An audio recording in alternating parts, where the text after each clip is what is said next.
He should have arrived last week. Check your email. I blinked. The words hit harder than the champagne in my hand. The backyard was glowing with fairy lights and fake smiles. The engagement party for my younger sister, Caitlin, was in full swing. Laughter, clinking glasses, a string quartet playing in the corner. It was everything I'd expected. Except this. I turned to look at Uncle Brad. His face wasn't joking. He'd always had that sharp, investor calm, like he could smell a lie or a bad deal a mile away. I did check.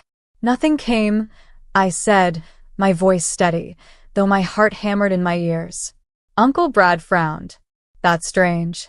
I transferred it through my office account. Same one we used for the business plan documents. You're sure? I nodded once. If it was there, I'd know. Before we begin, drop a comment and tell us where are you from and from which city you're watching our videos? And after watching the whole video, don't forget to tell us what would you do in this situation? Be honest, tell me in the comments below. We read every comment. Let's begin. I saw it then, the first ripple. A woman by the catering table stopped mid-laugh. A cousin paused, drink hovering near his mouth. The atmosphere shifted like someone had cracked glass beneath their heel. My parents, Darlene and Hank, had been mid-conversation with Caitlin's future in-laws. They suddenly turned. Mom's smile dropped. Dad cleared his throat. We should step inside, he muttered quickly, grabbing my mom's arm. No need to make a scene, Uncle Brad said, voice calm but loaded. The air was sharp. I could feel it cut across the space between us all. Caitlin, dressed in a glittering silver dress that caught every flicker of light, stepped closer. What's going on? She asked. What startup? I didn't answer her. My eyes were still locked on our parents as they disappeared through the sliding glass doors like they were escaping a crime scene. Uncle Brad finally turned to me, quiet enough so only I could hear. I sent 200 grand to get your business started. Last week. Darlene said you'd been too distracted to notice. Distracted? I let out a low breath and laughed. But it wasn't joyful. It was dry. It was bitter. There's no email, I said again. There's no deposit. There's no transfer confirmation. Just silence. Like always. He stared at me. I knew then, this wasn't just a casual miscommunication.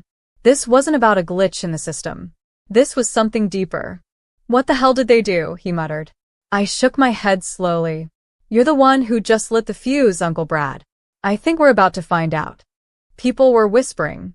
Caitlin looked between us, her smile faltering. Is this about money? I didn't answer her. Because suddenly, every single guest was looking in the same direction, toward the house. And the only thing louder than the quartet now was the silence. The silence didn't last long. Caitlin's fiancé, Logan, a well-polished finance bro from Connecticut with the world's most symmetrical jawline, stepped forward, clearly uncomfortable. Do we, need a moment? Maybe we should give you guys privacy? No, Uncle Brad said firmly. I think we should all hear this. My throat was tight, but my spine had never felt straighter. I didn't plan for this confrontation, but I wasn't going to let it slide either. Not this time. Caitlin blinked. Hear what exactly? Uncle Brad looked at me again, giving me a silent nudge to speak. And in that moment, I felt something shift inside me. That tired, defeated silence I'd been carrying around like an anchor. I dropped it. You want to know why I haven't launched my business yet? I said aloud, stepping forward, so everyone could hear. Because I've been stuck waiting for money that never showed. That was promised. That was sent. I started shifting. Whispers gained momentum. I saw Caitlin's future mother-in-law exchange a sharp glance with her husband. And still, the quartet kept playing like they were soundtracking a slow-motion implosion. Uncle Brad took his phone out. Let's not make assumptions. I'll check the confirmation. He tapped, swiped, tapped again. Then he froze. I have the receipt, he said, holding the phone up. It says it was opened. Last Thursday. Delivered to the same family email address we've always used. My stomach dropped. Family email address? Your mom's. The same one she told me to use because you were restructuring your inbox after that phone hack thing. My jaw clenched. I never said that. I never told her to divert my business communications. That's not my email, I said. That's hers. Uncle Brad looked up at me sharply. And in the audience behind us, the murmur became a wave. That's fraud, someone whispered. Caitlin's face twisted. Wait, are you saying Mom intercepted? I'm saying, I cut in. That 200 grand was never meant to be hidden. That someone I trusted, someone we all trusted, chose to keep it from me. The glass doors opened again. My parents returned. My mother's lipstick looked freshly reapplied. My father's shirt was tucked tighter. They'd tried to compose themselves. But they didn't walk back out. They crawled emotionally, under the weight of everyone's eyes. Is there a problem? Mom asked, her voice crisp, overly sweet. Uncle Brad didn't waste a second. Did you, or did you not receive the money I sent for Avery's business? My mom blinked. What money? Uncle Brad raised his phone. Don't lie to me, Darlene. The email was opened. The funds were withdrawn. It came from my business account. For the first time in a long time, I saw fear on her face. Dad tried to intervene. Look, this isn't the place. Yes, Uncle Brad said. It is. I stared at them. You told me to be patient. That success takes time. That maybe I wasn't ready yet. And all this time you had the money. My mom's lips trembled. We only wanted what was best for you. I laughed again, bitterly. You mean for Caitlin? Caitlin flinched. What? I didn't know anything about this. I turned toward her. When she needed an apartment in New York, they co-signed. When she wanted to take 6 months off to find herself, they paid. But when I showed them a business plan that took me a year to build, a model backed by a former Fortune 500 consultant, I nodded toward Uncle Brad. They told me I needed to stop dreaming. Because it was risky, Dad shot back, voice rising. You don't build a life on some fantasy app. It wasn't a fantasy, I said quietly. It was mine. And it was funded. But you made sure I never saw it. Someone gasped. Logan stepped forward again. Look, I don't want to get in the middle of this family thing, but you're already in the middle, Uncle Brad interrupted. Your fiancé's parents rerouted 200 grand meant for their own daughter, and you're about to join that family.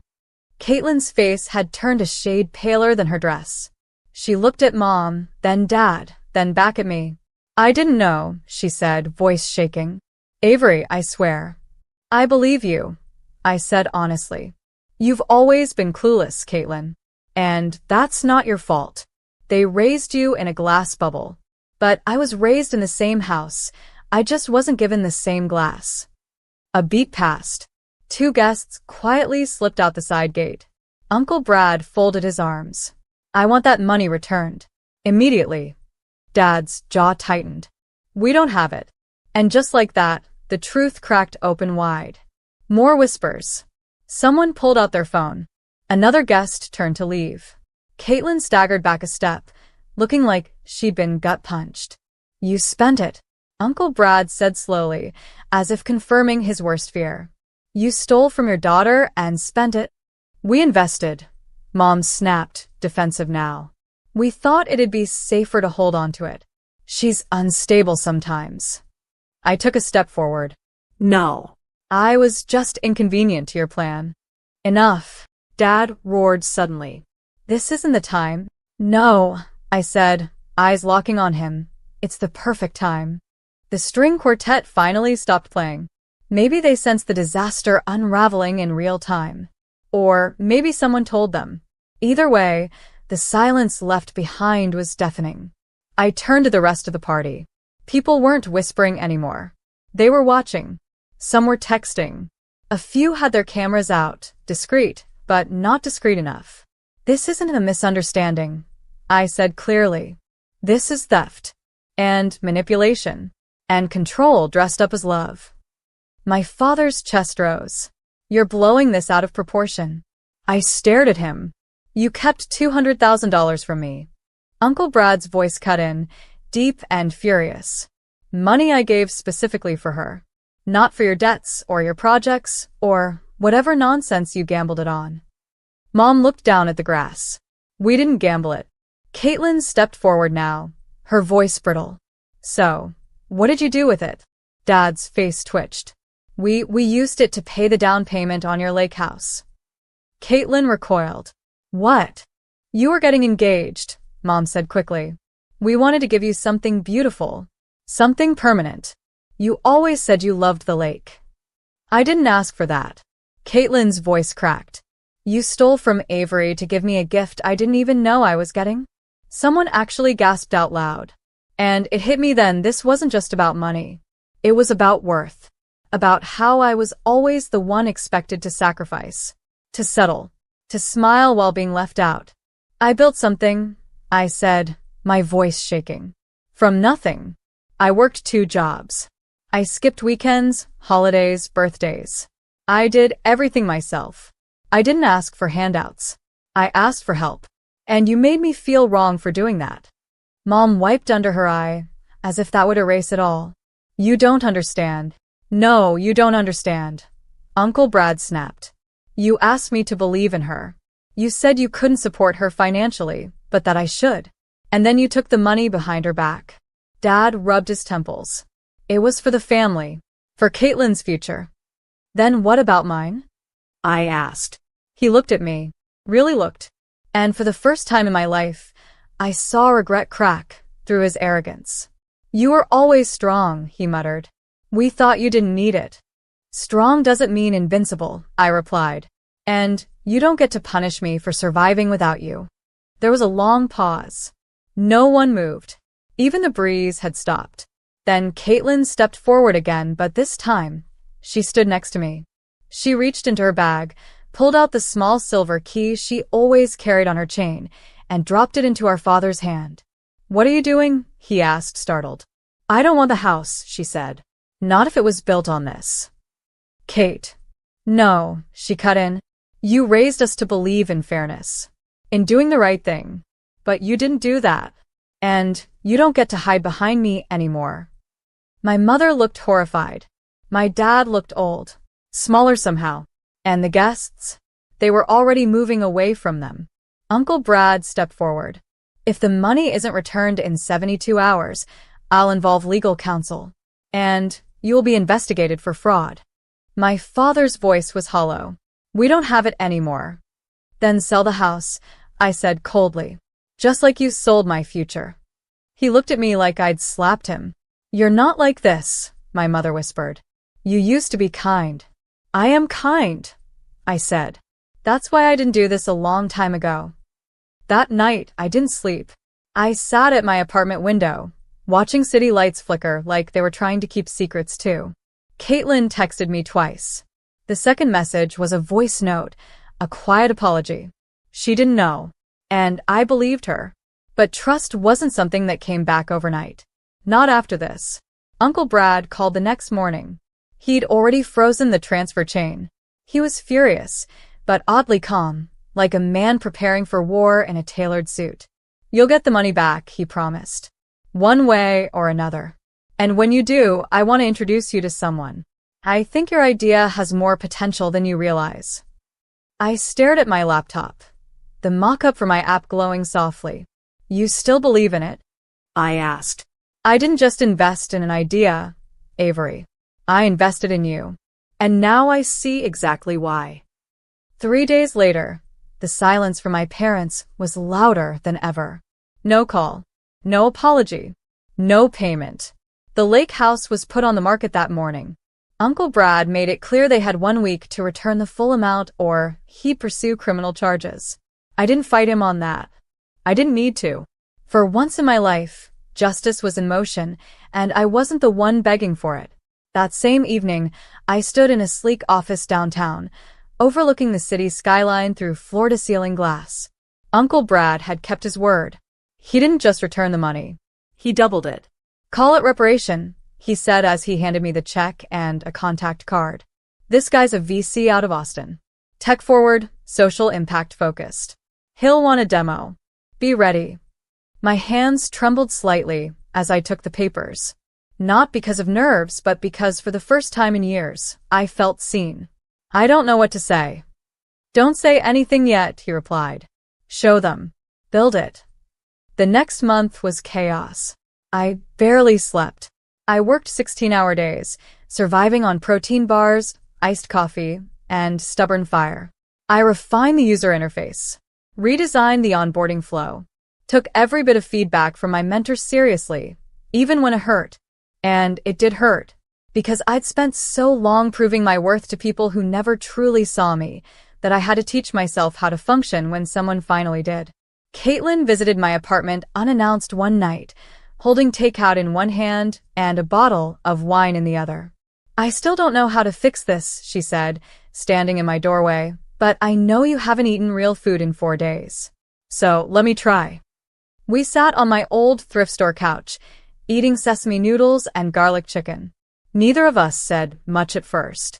Then she whispered, "Did you ever feel like they loved me more?" I didn't answer right away. "I don't think it was about love," I said. "It was about control.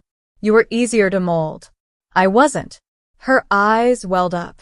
"I would have given the house back in a heartbeat if I'd known." "I know," I cut in softly. "But that's not what hurts. What hurts is that they knew, and they still chose you. Again." She nodded, quietly absorbing it. Then she pulled something from her purse. It was an old photo of us, sitting on the swings in our backyard, me pushing her, both of us laughing. "I don't want this to be our story," she whispered. "I don't either." By the second month, my platform was ready. I named it Climb, a networking and mentorship tool for women breaking into male-dominated industries. Not just another job board or resource list. It was mentorship meets real-time feedback meets peer-led upskilling. And when I presented the live beta to the VC from Austin, he sat back, smiled, and said, "We've been waiting for something like this." Funding closed in 10 days. Meanwhile, my parents' house was now for sale too. The financial unraveling had begun. Quiet, humiliating, irreversible. I hadn't spoken to them since the engagement party. And I didn't plan to. Not until I was ready. Not until they understood that forgiveness wasn't a birthright, it was earned. 2 weeks later, I got an invitation. Caitlin's wedding had been postponed, but she wanted me to attend the new date. She was planning it herself now. No help from mom or dad. "I'm building something too," she told me. "Maybe not a tech platform, but a new life. One that doesn't start with lies." She asked me to stand beside her, not as maid of honor, as her only family. I didn't say yes right away. I needed time, not to punish her, but to be sure I was healing on my terms, not out of guilt. But the gesture meant something. Launch day came. I stood in a conference room packed with reporters, investors, and future users. When I walked up to the mic, I could feel it all rushing back. The betrayal, the bitterness, the nights alone at my desk with nothing but caffeine and cold ambition. But I smiled, because I wasn't standing there for them anymore. I was standing there for every girl who'd ever been told she was too much, too risky, too loud, too emotional, or too late. I was standing there for the version of me who almost quit. And when I said, "Welcome to Climb, we rise together," I meant it. 3 weeks after Climb launched, it went viral. Not because of some gimmick. Not because we poured millions into marketing. It spread because it worked. Because for once, there was a space where ambitious women didn't have to tone themselves down to be seen. Where stories like mine weren't exceptions, they were starting points. I was invited to speak on 2 podcasts, then a morning show. Fast Company requested a feature. Forbes called it the quiet disruptor in women's tech. People wanted to know where it came from. I didn't hide the truth. I told them I'd been denied what was mine. That my own family once believed I didn't deserve a future built on my own terms. That betrayal can either break you or forge you into something stronger. The truth didn't hurt anymore. It healed. The day my parents showed up unannounced at my office, I didn't panic. I saw them through the glass wall, standing awkwardly in the reception area, unsure whether to knock or flee. I let them wait 5 minutes before I stepped out. Dad looked smaller. Mom's face was tight with restrained emotion. "We saw the Forbes article," she said first. "You looked very professional." "Thanks," I said flatly. Dad cleared his throat. "We wanted to say we're sorry." "Too late," I replied. "But say it anyway." He looked me in the eye. For once, there was no condescension, just something almost unfamiliar. Humility. We thought we were helping you by controlling the outcome, but the truth is we were protecting our own fears. You deserved better. I know, I said. Mom stepped forward. We lost a lot, but we know now what it cost you, and we want to rebuild. Slowly, if you'll let us. I looked at them, the people who once believed strength meant silence, and that sacrifice was something daughters gave without question. They weren't villains, just scared people who'd mistaken control for love. I'm not ready for dinner or holidays, I said, but I'm willing to let you earn a seat back in my life. They both nodded. And then they left, not with a hug or a dramatic scene, just a quiet, understanding silence. That was enough. Caitlin's wedding came that summer. Simple. Honest. Nothing performative. She walked down the aisle barefoot, holding Logan's hand, with a small smile that said she'd finally found her own version of freedom. I stood beside her, not as a bridesmaid, as her witness. The sister who forgave, not because it was easy, but because it was worth it. 6 months later, Climb crossed 1 million users. I celebrated quietly. No big party. Just a walk through Central Park, alone with my thoughts, and a cup of hot cider warming my hands. That's when my phone buzzed. It was a message from a girl in Kansas. I used Climb to get a mentor in biotech. I'm now in a job I never thought I'd land. Thank you for building something that saw me when no one else did. I stared at it for a long moment. Then I smiled, because I remembered the version of me who sat at my sister's engagement party, holding a champagne glass and swallowing another invisible betrayal. She had no idea what was coming. She had no idea she would